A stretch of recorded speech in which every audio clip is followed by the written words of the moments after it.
আমরা first largest party হব, counting এর দিনে দেখে নেবেন। আমরা ফার্স্ট লার্জেস্ট পার্টি হব এবং আমাদের পরে বিজেপি থাকবে, সেকেন্ড থার্ড হয়ে যাবে এই ওয়েস্ট বেঙ্গলের যারা ক্ষমতায় আছে।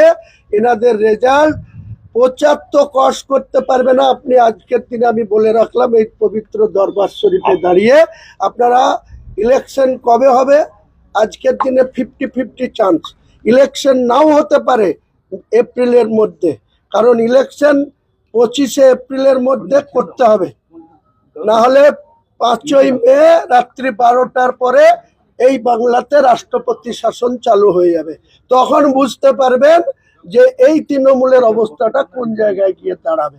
আজকে এসআইআর নিয়ে যেভাবে বিশৃঙ্খলা চলছে, এটা ফাইনাল পাবলিশ হওয়ার কথা ছিল ভোটার লিস্ট, সেটা 14 তারিখে হচ্ছে না।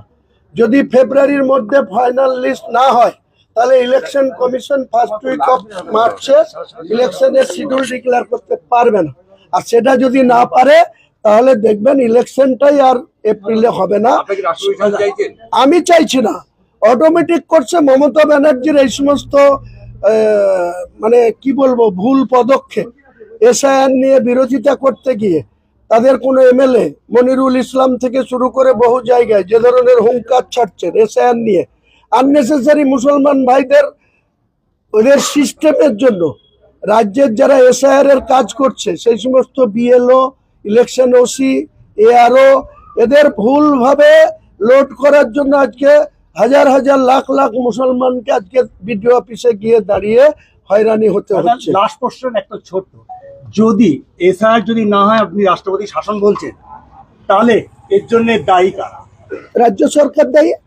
রাজ্য সরকার ব্যর্থতার জন্য আজকে এটা হবে। টেকনিক্যালি কারোর জন্য তো সংবিধান পিছু হটে না, কনস্টিটিউশন তো সবাইকে মানতে হয়।